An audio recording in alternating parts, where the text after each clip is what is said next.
She was asleep. For the first time in her life, Matilda Smith, the daughter of billionaire Lyle Troyer, was sound asleep. No screams, no thrashing, no whispered prayers for morning to come. Just silence.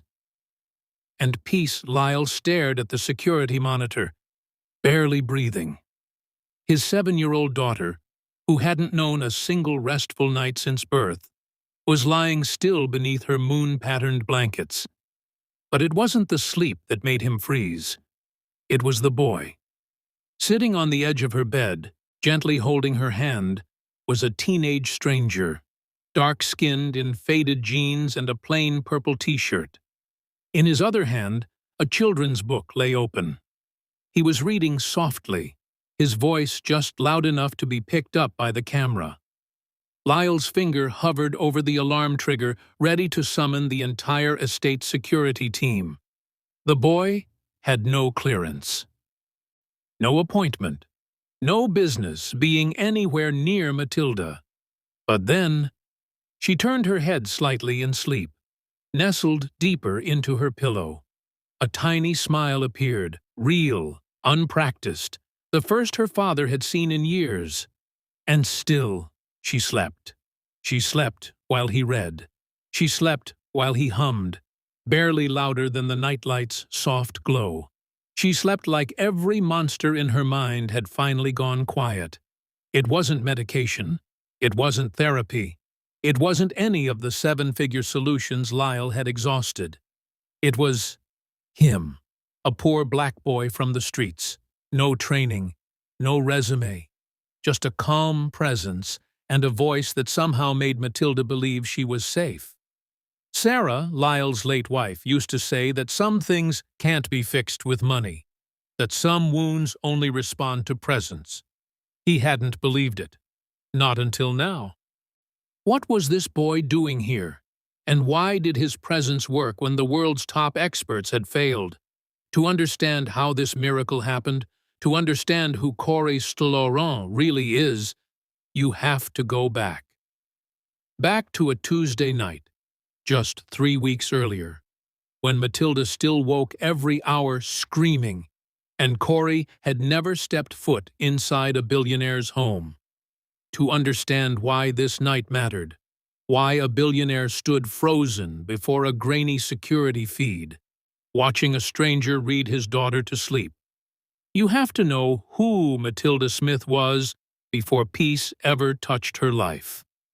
Before we begin this story, like and subscribe, comment where you are watching from. Because your support helps us bring more thrilling stories, and trust me, you won't want to miss them. Now, let's get into the story. Matilda was born into a storm. 2 months premature. 6 pounds, barely. Her mother, Sarah, died before ever holding her. And though doctors swaddled Matilda in soft blankets and whispered that she was a fighter, something about her had always seemed quiet, haunted. She cried less than most babies. Slept less, too. By her 3rd birthday, she had been examined by neurologists in Boston, therapists in Zurich, even monks flown in from Bhutan to bless her aura. Nothing worked. She remained delicate and tense, like she was waiting for something terrible to happen. As if the womb had taught her that the world was already missing someone vital. Lyle tried everything. He filled the house with light, with color, with soft lullabies played through discreet speakers in every room. He built her a nursery that cost more than some people's homes. Custom mattresses. Organic fabrics. Nanny rotations to ensure someone was always present. And still, night after night, she screamed. Every morning, she awoke with dark circles under her eyes and a silence that clung to her like a second skin. She didn't speak much, not because she couldn't, but because she didn't seem to see the point. She smiled only when prompted, laughed only if encouraged. She existed in the mansion like a ghost child, seen, adored, but unreachable. Lyle sat at the foot of her bed the next morning, his hand trembling slightly as he smoothed a strand of her golden hair behind her ear. She was still asleep.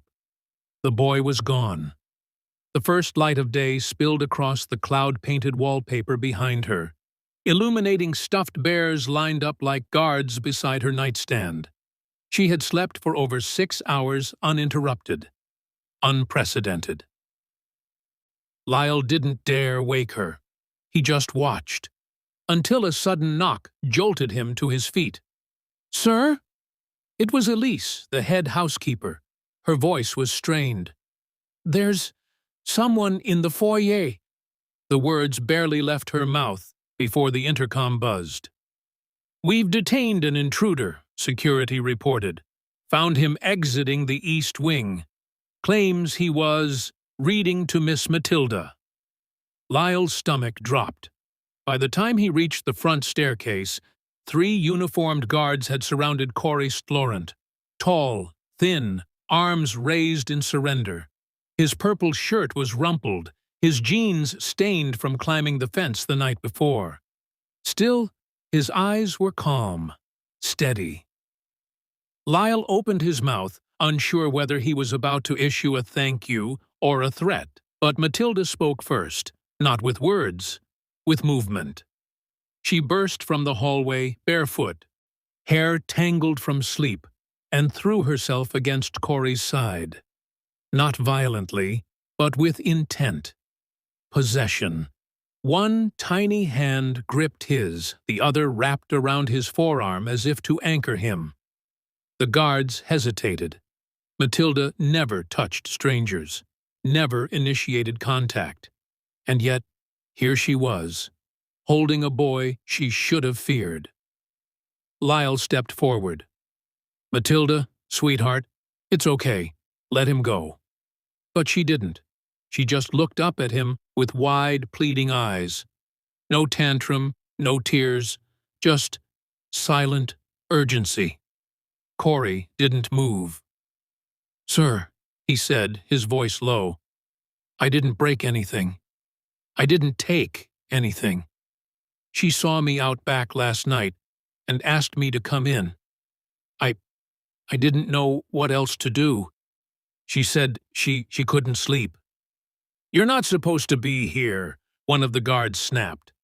"I know," Corey replied, "but she slept." The words hung in the air like something sacred. Matilda nodded, slowly, firmly, as if she, too, was confirming it. Lyle looked down at his daughter, then back to the boy. The billionaire instinct in him screamed, "Get him out! Call the police! Protect your house!" But another voice, quieter and harder to ignore, whispered, "She's holding on to him. Why?" This wasn't manipulation. Matilda didn't have that skill. What she had was desperation, the kind that stripped away social rules and replaced them with raw need. "You stayed with her?" Lyle asked, barely above a whisper. Corey nodded once. "Just read to her, that's all." "And she slept like a rock." Lyle hesitated. Then slowly, carefully, he said the words that would change everything. "Let him go." The guards blinked. "Sir, take your hands off him." Corey looked stunned. Matilda didn't let go. Lyle turned to Elise. "Get this boy something to eat." Corey opened his mouth to protest, but Lyle cut him off. "And when you're done, I want to know how you did it." Corey blinked. "Did what?" "Got her to sleep." Matilda tugged his hand, leading him toward the kitchen as though he belonged there. And for the first time in 7 years, Lyle didn't feel alone in trying to save his daughter. The ghost had found someone who could see her. And for now, that was enough. Corey Stlorant had never seen floors that shiny before. They looked like mirrors, stretched wall to wall beneath his sneakers, which, despite his attempt to wipe them at the door, still left faint outlines of street dust. He moved carefully through the marble hallway, flanked by silence and priceless furniture, trying not to look impressed. But he was. Not by the gold-framed paintings or the automatic blinds that adjusted to the light, but by the girl who was still holding his hand. Matilda hadn't said a word since pulling him from the foyer, but she hadn't let go either. Her grip was small, warm, determined, like she was afraid he'd disappear if she blinked. They reached the kitchen, where a chef stood frozen mid-slice, as if witnessing an alien enter the palace. Corey sat where Matilda gestured, her expression unreadable, but her presence clear. Stay. A moment later, a tray of warm food was placed before him. He hadn't eaten that well in a month. An hour passed before Lyle Troyer returned, alone. Corey stood quickly, wiping his hands. I should go. Matilda frowned, but Lyle raised a hand. Not yet. He studied the boy in silence, the raw edges of his clothes, the calm in his posture.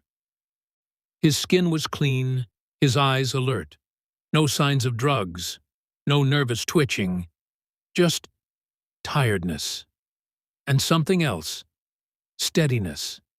Lyle broke the silence. Who are you? Corey Saint-Laurent, 16. You broke into my home, slipped in, didn't mean to. Slipping into Billionaire estates isn't exactly normal. No, sir. I was looking through the recycling out back, for bottles. My brother and I returned them for cash. Lyle's voice lowered. You have a brother? Corey nodded. He's 10. I take care of him. And your parents? Corey's jaw tensed slightly. Gone. Lyle folded his arms. So you read her to sleep. Corey looked toward the hallway where Matilda had disappeared. She saw me outside. I was just talking to myself, sorting bottles, like I do. She tapped on the window, looked scared. I didn't know what to do, so I came in. Sat with her. I used to do that for my brother, when he cried at night. Lyle arched a brow. I'd tell him stories, sing sometimes, just stay until he fell asleep.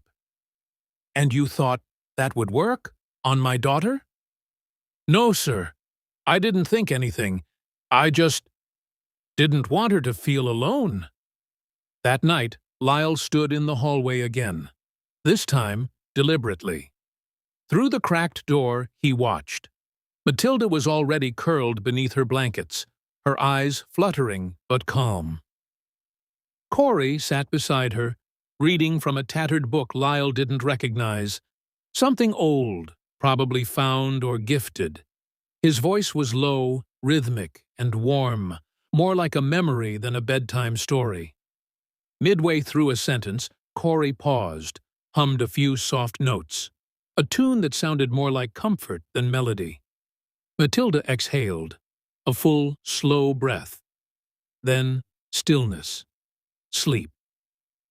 Lyle leaned against the wall, stunned. No doctor, therapist, or specialist had ever produced results like this. No drug, no sound machine, no meditation app. Just this boy. This boy who wasn't supposed to be there. Lyle should have felt fury. He should have demanded security escort Corey off the property and press charges. But instead, what he felt was something far more dangerous. Hope. The next few nights repeated the same way. Matilda would wait quietly near her window around dusk, and Corey would slip in the back door the staff had been instructed, reluctantly, to leave unlocked. He never stayed long, just long enough to read, hum, rest a hand gently over hers when she stirred. And each time, she fell asleep, faster. One night, Lyle finally spoke as Corey exited the room. You don't ask her questions.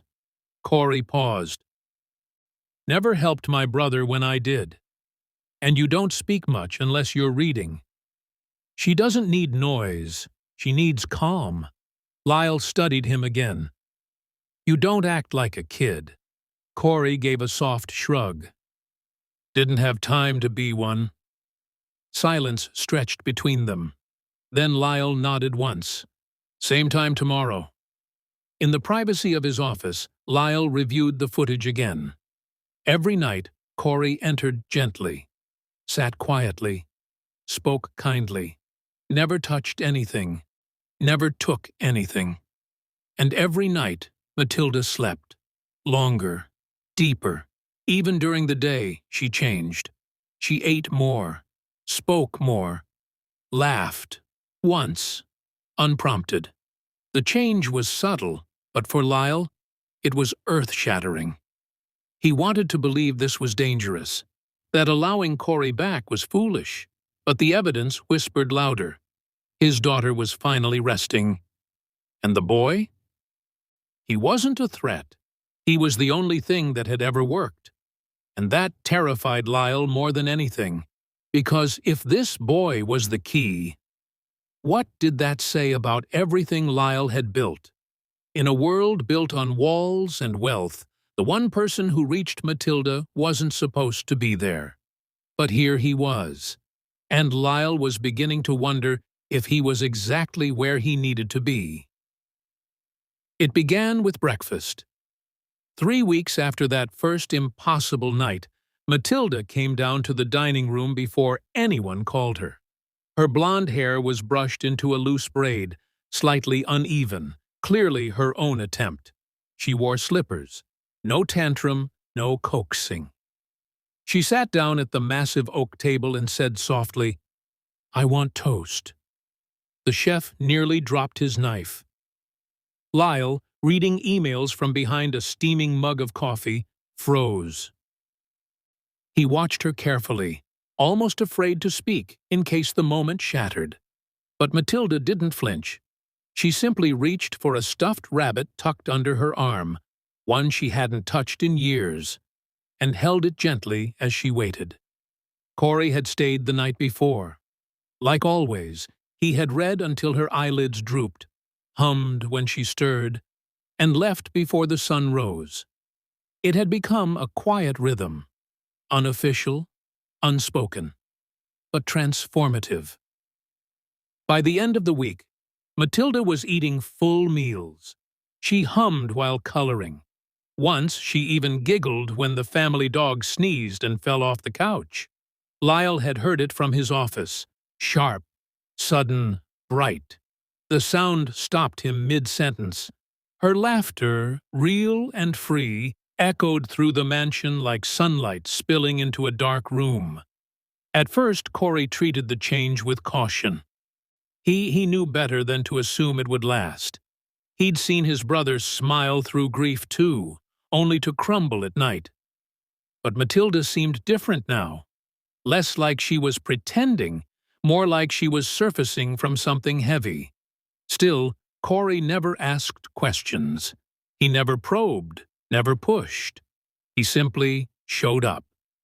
Every night around 8 p.m., he slipped through the side door. The staff, now well accustomed to his presence, left him alone. He'd climb the staircase quietly, knock softly, and enter Matilda's room. Sometimes he brought new books. Sometimes he made up stories. Tales of lost cities beneath the sea, or invisible animals who only appeared when you stopped being afraid. She always listened, eyes wide, and then, like magic, she'd sleep. Lyle watched this transformation with a kind of reverent confusion.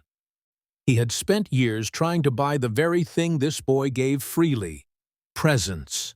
Not performance, not protocol, just being there, consistently, without needing anything in return.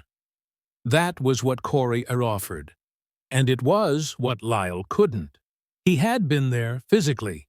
Every day since Sarah died, he had made sure Matilda had everything. But being present? Really present? He hadn't known how. Now, watching through the cracked bedroom door, Lyle understood. Corey wasn't curing Matilda. He wasn't fixing her. He was witnessing her. And for the first time in 7 years, someone made her feel safe enough to rest. But safety, in a house this large, was never left unquestioned. By the end of the month, whispers began. At first, they came from the staff, housekeepers glancing too long, muttering behind pantry doors. He's in her room? Alone? Where's the protocol? Why would Mr. Troyer allow this? Then it spilled into the outer circle. Private tutors, chauffeurs, a nosy estate manager. Whispers turned into murmurs, and murmurs bred assumptions. A poor black teenager spending nights in a billionaire's daughter's bedroom. To some, it didn't matter that nothing inappropriate had ever happened. The image alone was too much. "Sir, with all due respect," Elise, the head housekeeper, said one afternoon, "the staff are growing concerned. People talk. They make assumptions." Lyle didn't look up from his papers. "Let them talk." "But the optics. My daughter sleeps." Elise hesitated. "Of course, but if someone were to find out—" "She sleeps," Lyle repeated, sharper this time. "Which she never did before. I don't care what people think." Elise pressed her lips into a line and left without another word. But Lyle did care. Not about the rumors. About what they meant. This world, the one he had built. The one made of gates and exclusivity and glass-walled perfection, wasn't designed for someone like Corey. He could see the discomfort in the eyes of visitors. The carefully veiled surprise at seeing the boy move confidently through the hallways. Corey didn't belong. Not by the rules of wealth, not by the standards of society. But every night, Matilda reached for him. And every morning, she woke lighter. That was undeniable. Still, Lyle knew it was only a matter of time before the outside world noticed. And when it did, it wouldn't care about transformation or healing. It would care about the story. And in that story, Corey wouldn't be seen as a miracle. He'd be the threat. But for now, in the quiet sanctuary of a little girl's room, the story was still theirs. And for the first time in a long time, it was starting to sound like hope. It started with a headline: "Billionaire's Daughter and the Boy from Nowhere. Inside the Troyer Mansion Mystery." Lyle read the article in silence, jaw clenched, coffee growing cold beside him. The photo was grainy, taken from behind the hedges near the back gate. But it was unmistakably Corey, slipping through the side door just after dusk. The article was worse than the image. Anonymous sources. Speculation. Words like unusual, inappropriate, and unmonitored. The tone wasn't accusatory, but it didn't have to be. It sowed doubt, shaped perception. It was just enough to invite scandal. By noon, it had gone viral. By evening, reporters were parked across the street. "I warned you," muttered Veronica Dale, Lyle's longtime PR advisor, pacing the marble hallway in sharp heels and sharper tone. "You opened your home to a stranger with no background check, no paperwork, no explanation. And now we're a trending hashtag." Lyle rubbed his temples. "He's not a threat. The public doesn't care. You're a single father with an unstable child and a teenage boy, a black teenage boy, spending nights in her bedroom. I'm sorry, but the optics are a disaster. He's helped her. They'll say it's grooming. He's a child himself. Then they'll say you're grooming him. Pick your poison, Lyle." He looked up sharply. "Do you honestly believe that?" Veronica hesitated. I believe perception becomes truth. If you don't cut this off now, the damage will be irreversible. Outside, a camera shutter clicked. That night, Corey didn't come. Lyle told security to tell him not to. It was the first time in over a month Matilda waited at her window, and no one came. She stayed up, pacing, fidgeting. When Elise came in to tuck her under the sheets, Matilda shook her head and pointed toward the hallway. Again and again. She tapped the window glass, mouthing a silent plea. But Corey wasn't coming. Not tonight. The scream came at 2:14 a.m. It wasn't a whimper. Not a nightmare murmur. It was a piercing, blood-curdling sound that tore through the stillness like glass shattering in the dark. Lyle bolted from bed, nearly falling as he ran barefoot across the hallway. He wasn't the only one. Elise appeared from the staff wing, her eyes wide, hand clutched to her chest.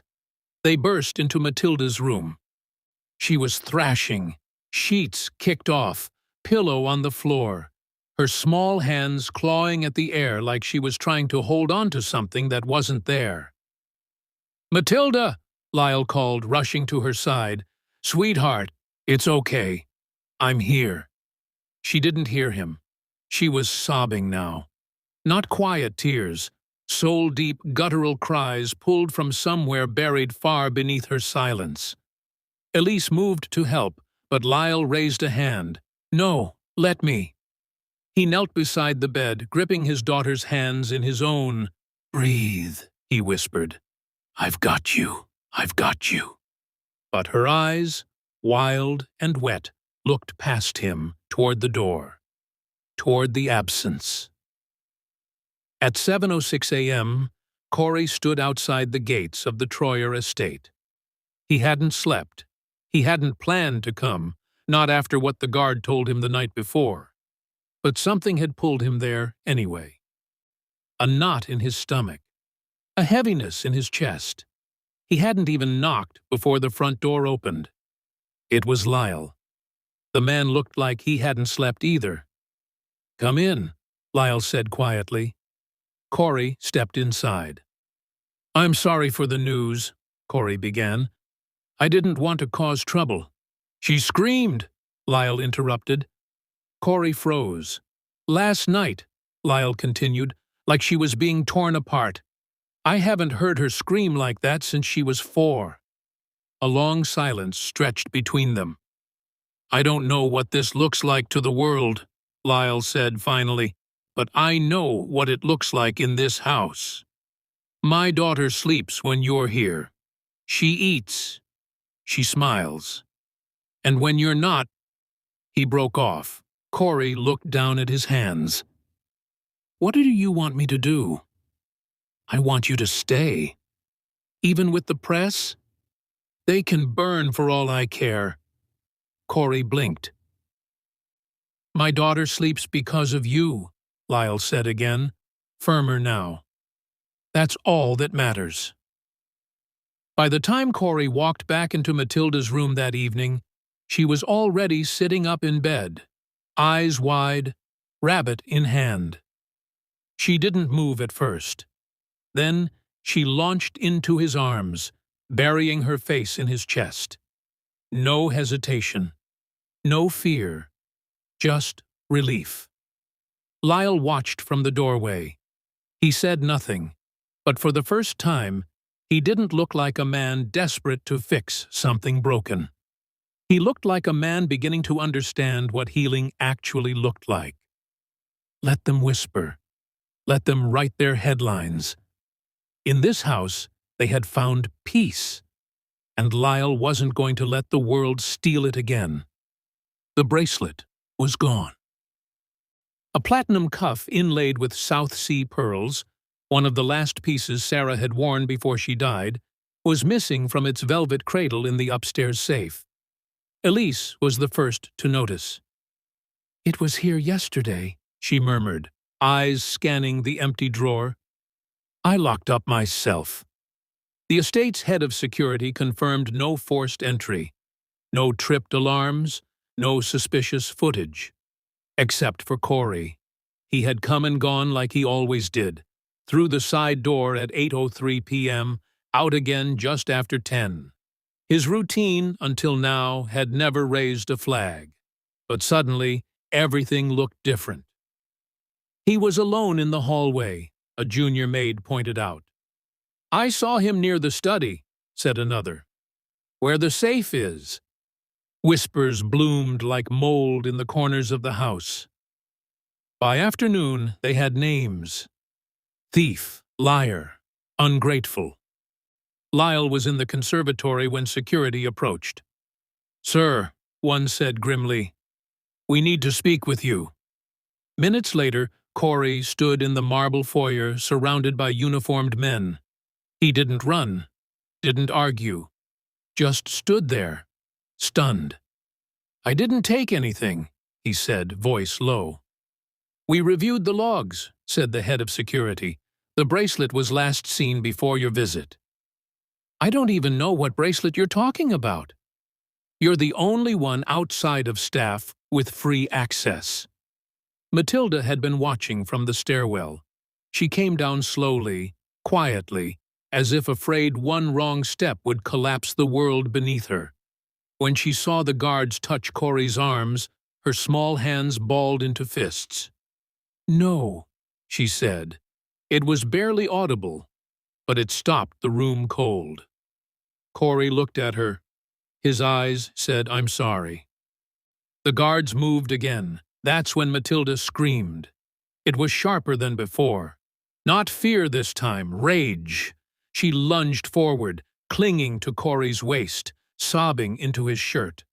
One of the guards tried to pull her away. "Don't touch her!" Lyle barked, finally stepping into the room. But it was too late. They dragged Corey out the door, and Matilda crumbled. That night, the house fell silent again. Not the peaceful kind, the hollow kind. Matilda didn't sleep. She barely moved. She refused food, refused her bath. At midnight, she sat on her bedroom floor, rocking back and forth, whispering to her stuffed rabbit. Then came the shaking, the flinching, the deep, guttural scream that tore through the walls of the mansion. Lyle reached her first. She didn't look at him. She only said one word. "Corey." And then she collapsed into his arms, shaking, crying, undone. The bracelet was found 3 days later, misplaced beneath a pile of linens in the laundry wing. A maid had removed it during a routine cleaning and forgot to return it to the safe. No theft, no tampering, no crime, just human error. When the truth came out, the staff fell silent, but silence couldn't undo the damage. By then, it was too late. The tabloids had already published their follow-up stories. Troyer scandal grows, teen reader accused of theft. Security breach, billionaire's estate in turmoil over missing jewels. The news didn't wait for confirmation. Corey's name trended online, dragged through headlines and comment threads alike. The same world that had once been curious now turned vicious, thief, criminal, danger. He became the headline they always suspected he would. Lyle sat alone in the garden, the bracelet in his hand, its cool weight somehow heavier than guilt. Matilda sat beside him, quiet, her face pale with sleeplessness. "She hasn't spoken since that night," Elise whispered behind him. Lyle didn't respond. He simply turned the bracelet over in his palm and asked the only question that mattered anymore. "How do I make this right?" Sometimes the worst betrayals aren't the ones done with malice, but the ones done in doubt. And Lyle Troyer had doubted the only person who had ever truly healed his daughter. Now, he would have to fight to bring him back. The news came by phone, not through tabloids, not whispered through staff. This time, it was a late-night call from Corey's caseworker. "Mr. Troyer, he's been arrested." Lyle stood in the center of his dimly lit study, fingers gripping the edge of his desk. "For what?" "Assault. He got into a fight, defending his brother. Some older boys cornered them behind the bus stop near Ashmont. One pulled a knife. Corey took it from him and broke the kid's wrist. Now, the other boy's family is pressing charges." Lyle's voice dropped. "He was defending himself." "Doesn't matter," she said bitterly. "He turned 18 3 days ago. He's being processed as an adult."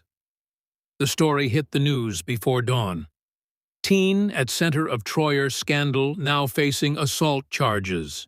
From reader to rioter, poor, violent, and dangerous, the boy the billionaire let in. Lyle didn't sleep. He sat by the window of Matilda's room, watching her as she tossed in bed, clutching the stuffed rabbit Corey had once repaired. Her eyes never fully closed anymore. Not since the day Corey was dragged from their home. And now this. He looked down at his phone again, refreshing, rereading, reliving the same headlines, the same fear. Morning broke like a bruise across the sky. Matilda woke early. She hadn't spoken in days, hadn't smiled in longer. Her eyes moved slowly across the windowsill before landing on her father. She tilted her head, sensing something was wrong. "Sweetheart," Lyle said softly, reaching for her hand, "I need to tell you something." But before he could speak, she sat up straight, rigid, alert, almost like she already knew. He hesitated. He's in trouble." Matilda's lips parted. Her fingers clenched the blanket.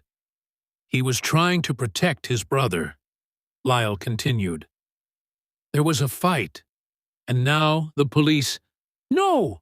The word exploded out of her like lightning cracking across dry earth.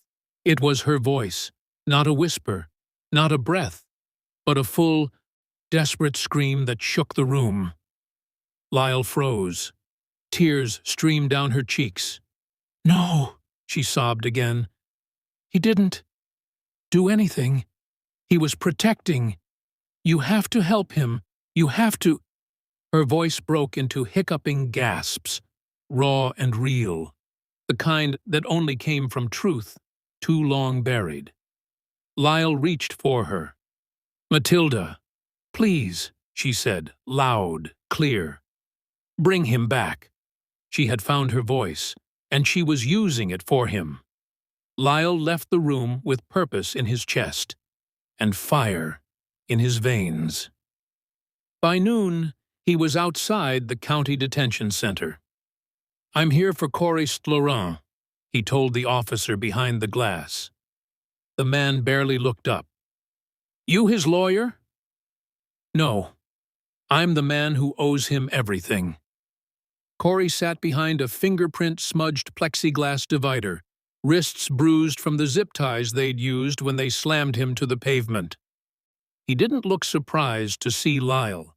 He looked tired. "Matilda screamed," Lyle said quietly, sitting across from him. "With words this time." Corey blinked. "She spoke? She said your name. Said to bring you home." Corey looked down at his hands. "She's different because of you. I see that now. I knew it before, but I let the world tell me to doubt it. I won't do that again." "I didn't mean to hurt anyone," Corey said. "But I won't let anyone touch my brother. You did the right thing. You protected someone who couldn't protect himself. That's not something to apologize for." A long pause. Lyle leaned forward. "I have lawyers. Real ones. And resources. But I don't want you to think I'm here to save you out of guilt or pity. I'm here because you belong with us. Because she needs you. And maybe, so do I." Corey didn't answer at first. Then, "I didn't think you'd come." "I didn't either," Lyle admitted. But then she screamed. By the time they walked out of the detention center together, the sun was beginning to fall behind the city skyline. Camera flashes exploded in the distance. Reporters shouted questions, but Lyle didn't flinch. He placed a firm hand on Corey's shoulder and said the words publicly this time. "He is not a threat." He looked straight into the nearest camera lens. "He is family. Sometimes it takes a scream to wake you up, but once you're awake, you can never go back to sleep." The courtroom was cold, not the kind of cold that came from air conditioning, but the kind born from marble floors, metal benches, and the silent hum of judgment hanging heavy in the air. Corey sat at the defense table, dressed in a too-large suit donated by a charity legal clinic. His knuckles were raw, his eyes tired. He hadn't looked back once, not until the door opened and Matilda walked in. She was small beneath the high ceilings, frail-looking, in a pale blue dress that made her seem even more delicate than she was. Her rabbit was tucked beneath one arm, and her father held the other. The courtroom turned. People whispered. Lyle ignored them all as he guided his daughter to the front row. When the judge called the case, Corey stood. "Your Honor," the attorney began, "we'd like to request a character witness. The minor, Matilda Smith, has asked to testify." The judge raised an eyebrow. "The child at the center of the original story?" "Yes, Your Honor." "She's verbal?" "She is now." There was a long pause. Then, "Very well. Bring her forward." Matilda took the stand with both hands gripping the microphone as though it might disappear. She looked out over the crowd, reporters, lawyers, strangers, and then at Corey. Her voice came out quiet, thin but steady. "My name is Matilda," she began. A murmur swept through the room. "I'm 7 years old. I didn't sleep before. Not ever. Not since I was a baby." She paused, searching for breath. "My mommy died when I was born. It always felt loud in my head, even when no one was talking." The judge leaned forward slightly. "Doctors tried to help me. Therapists, teachers, people with soft voices and toys. Nothing worked. I still woke up screaming. I was always afraid." Tears slipped silently down her cheeks. But she didn't stop. Then Corey came. Her eyes found his. He didn't try to fix me. He didn't ask what was wrong. He just sat with me. He read me stories, stayed when I cried, hummed when I couldn't breathe. She wiped her nose with her sleeve. "I sleep now." She turned back to the judge.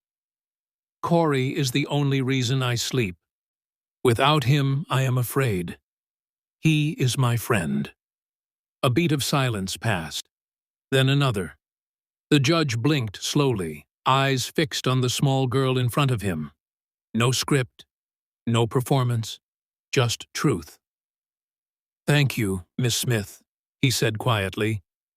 "You may return to your seat." Matilda walked down from the stand. When she passed Corey, she paused. Then, slowly, she reached for his hand.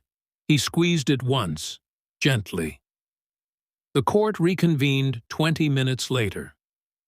"All charges against Corey Laurent are hereby dropped," the judge declared. "This court finds that his actions were driven by protection, not aggression. And in light of the minor's testimony, it is clear Mr. Laurent is not a danger, but a stabilizing force." A gasp echoed from the gallery. Then flashes. Reporters scrambling for quotes. Corey stood still, barely breathing. It was over. Outside the courthouse, cameras clustered like flies. Lyle stepped up to the podium, Matilda holding one hand, Corey the other. He cleared his throat. "I know there are questions," he began, "and I know not everyone understands how we got here. But I need you to understand something." He looked at the sea of blinking lights and microphones. "My daughter has slept only because of one person. Not a doctor, not a medication, not me, but a boy who gave her his time, his presence, his kindness."